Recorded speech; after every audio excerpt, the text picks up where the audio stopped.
आज आपण जातोय अशा मंदिरात ज्या मंदिराची माहिती ही खूप कमी लोकांना आहे. या मंदिराचं नाव आहे नीळकंठेश्वर. या मंदिराचे खूप वैशिष्ट्य आहे. चला तर आपण जाणून घेऊयात. मी पुण्यातील खराडी इथून नीळकंठेश्वर मंदिरात जायला निघालेले आहे. मी टू व्हीलरने निघाले आहे आणि इथून मंदिर हे 52 किलोमीटर आहे. तुम्हाला जर या मंदिरात जायचं असेल तरी शक्यतो तुम्ही तुमच्या कार किंवा टू व्हीलरनेच प्रवास करा.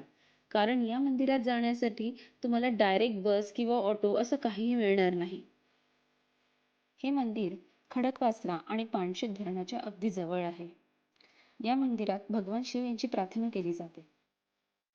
मला खराडी ते नीळकंठेश्वर मंदिरात पोहोचण्यासाठी टू व्हीलरने बरोबर 2.5 तास लागले. नीळकंठेश्वर मंदिर हे स्वयंभू महादेवाचं मंदिर आहे. हे मंदिर डोंगरावर आहे. हे मंदिर सोमवार ते रविवार रोज सुरू असतं, पण जर तुम्हाला जायचं असेल तर शक्यतो रविवारी किंवा सोमवारी जा. इथे रविवारच्या दिवशी प्रसाद वाटप सुरू असतो, व्यसनमुक्ती केंद्र चालवलं जातं आणि आतापर्यंत लाखोंच्या वर फॅमिलींना याचा फायदा झालेला आहे. आम्ही जात असताना ही छोटीशी नदी लागली आहे. आम्ही इथे जरा थांबून पाण्याची मजा घेऊन मग पुढे निघालो. या नदीवर हा जो छोटासा पूल दिसतोय यालाच ओलांडून आपल्याला मंदिराच्या दिशेने जावं लागतं. आम्ही जात असताना एकदा नदीला मन लिहून बघितलं आणि पुढचा प्रवास सुरू केला. जेव्हा प्रवास सुरू केला तर तेव्हा तुम्ही बघू शकता, आम्हाला जाताना रस्त्यावरून पूर्णपणे गोव्याच्या वाईब्स येत होत्या.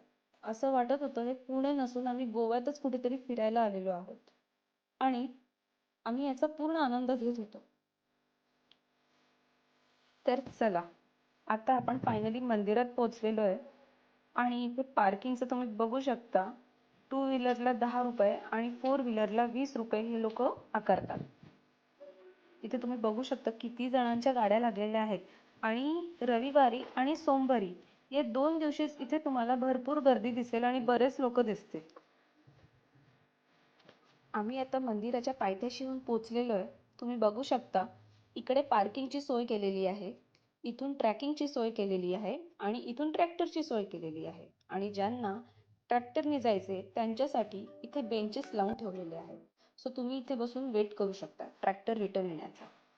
इथून ट्रॅकिंगला जाण्याचा रस्ता. आम्ही ट्रॅक्टरचा निवडला कारण दुपारी ऊन होतं आणि जाण्याचे 100 आणि परत येण्याचे 50 आणि एक वेगळा अनुभव पण घ्यायचा आहे. त्याच्यामुळे आम्ही ट्रॅक्टरचा ऑप्शन निवडला.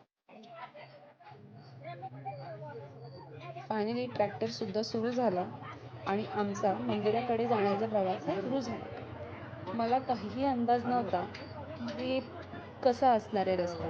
असं वाटलं की नॉर्मल रस्ता असेल आणि आपण व्यवस्थित पोहोचू, पण वाटलं तेवढा नॉर्मल रस्ता अजिबात नव्हता आणि जसं जसं आम्ही वरती जायला लागलो आणि रस्ता एवढाच डेंजर व्हायला लागला.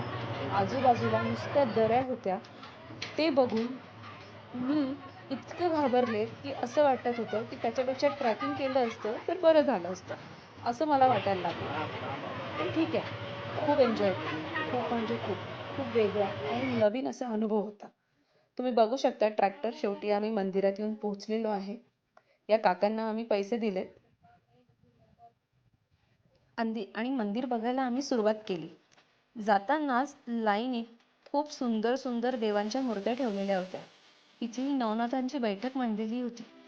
तुम्ही बघू शकता खूप सुंदर आहे इथे. जसं जात जाऊ पुढे तसं पुढे गेल्यानंतर अजून इथे खूप देवांच्या मूर्त्या आहेत. इथे त्या मूर्त्यांना कलर काम सुद्धा सुरू होतं. आम्ही इथल्या प्रत्येक एक मूर्तीकडे बघत जात होतो. प्रत्येक मूर्तीवर खूप सुंदर असं रेखीव काम केलेलं आहे. जिथे बघू तिथे फक्त मूर्त्याच मूर्त्या होत्या आणि इतकं सुंदर पद्धतीने यांनी इथे मांडलेलं होतं की असं वाटत होतं की असं मी पुण्यात तरी अजून कुठे पाहिलेलं नाही. सहलीला येण्यासाठी हे एक उत्तम ठिकाण आहे आणि फिरायला जाण्यासाठी सुद्धा. एकदा नक्की इथे येऊन बघा, तुम्हाला खूप छान आणि खूप काहीतरी वेगळा अनुभव वाटेल.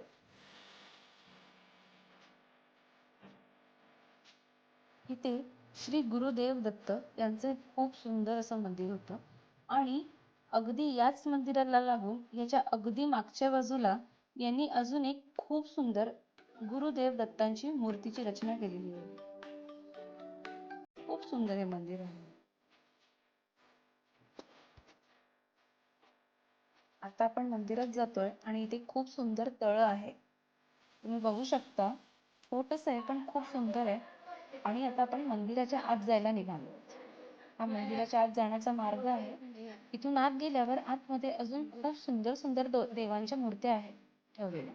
चला तर आता आपण मूर्त्या बघूया. फायनली आपण आता मंदिरात येऊन पोहोचलेलो आहे. इथे पोस्टर लागलेत. इथे मंदिराची पूर्ण माहिती दिलेली आहे. मी तुम्हाला सांगेलच शॉर्ट मध्ये पुढे. चला तर आता आपण मंदिरात जाऊ. इथे तुम्ही बघताय का, इथे अन्नछत्र चालू आहे. रविवारी आणि सोमवारी इथे अन्नछत्र हे चालवलं जातं 2 दिवस. म्हणून मी तुम्हाला म्हणत होते, जमलं तर रविवारी किंवा सोमवारी या. बघू शकता तुम्ही, लोक सगळी जेवायला बसली आहेत आणि आपली ताटं आपल्यालाच धुवून ठेवावी लागतात, असा इथला नियम आहे. आता आपण वरती चाललोय. आतमध्ये मंदिर आहे आणि तिथे खूप अजून देवांच्या मूर्त्या आहेत. तर चला आता आपण आतमध्ये मूर्त्यांचं दर्शन घेऊ. इथून तरी मला खूप सुंदर सुंदर अशा मूर्त्या दिसतात. चला आपण जवळ जाऊन बघूया. तुम्ही बघू शकता, महादेवांची इथे मूर्ती आहे. त्याच्यानंतर स्वामी समर्थ यांची इथे मूर्ती आहे.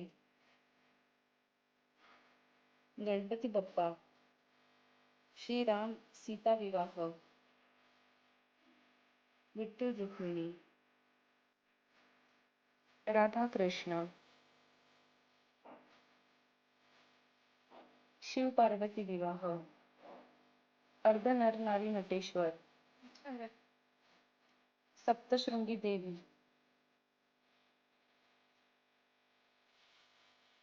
दत्तगुरूंची मूर्ती,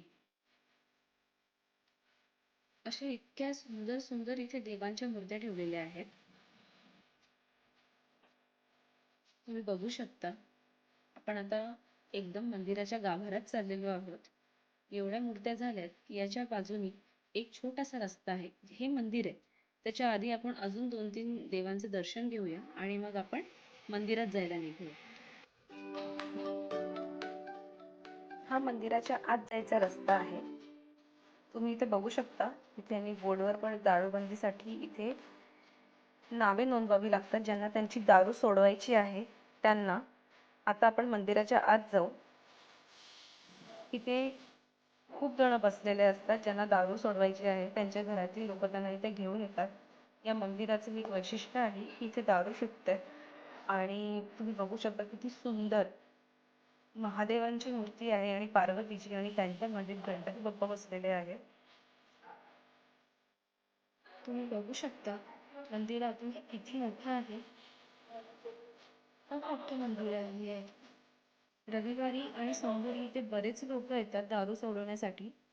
त्याच्यासाठी इथे पूर्ण तयारी करून ठेवलेली असते. हे स्वयंभू शिवलिंग आहे, ज्याच्या दर्शनासाठी आपण इथपर्यंत आलो होतो. दर्शन खूप सुंदर, शांततेत आणि अगदी मनासारखं झालेलं आहे. आणि आता तृप्त होऊन परतीच्या प्रवासाला निघालोत.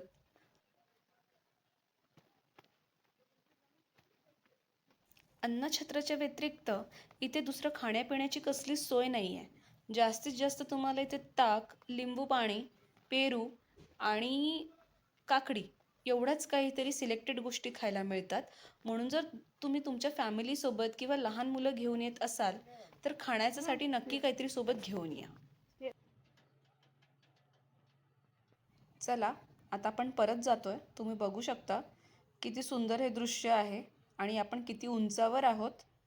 आता आपण खालच्या दिशेने चाललोय.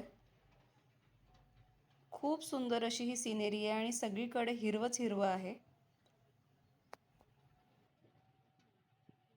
आता मी तुम्हाला या मंदिराची कहाणी सांगते. सरजे मामा नावाचे एक फॉरेस्ट अधिकारी होते. ते ड्युटीवर असताना त्यांना 6 मार्च 1962 साली अचानक एक आकाशवाणी ऐकू आली. आकाशवाणी अशी होती, "मी तहानलेला आहे, मला पाणी पाज." सरजे मामा इकडे तिकडे सगळीकडे बघू लागलेत. खूप बघितल्यानंतर त्यांना असं कळालं की हा आवाज जमिनीच्या आतून येत आहे. तेव्हा त्यांनी तिथे काही लोकांना घेऊन खोदकाम सुरू केलं. खोदकाम सुरू केल्यानंतर त्या जागेतून शिवलिंग आणि नंदींची मूर्ती प्राप्त झाली. त्यामुळे या मंदिराला एक चमत्कारिक मंदिर असं मानलं जातं आणि स्वयंभू महादेवाची पिंड इथे आलेली आहे. त्याच्यामुळे या मंदिराचं खूप वेगळं आणि अद्भुत असं महत्त्व आहे. हर हर महादेव. चला, तर आता आपण खाली चाललो आहे. अजून एकदा खूप सुंदर असं सिनेरी बघा तुम्ही.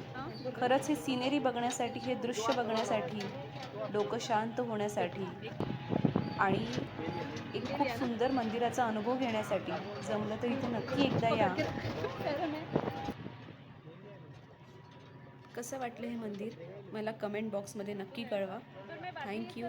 धन्यवाद.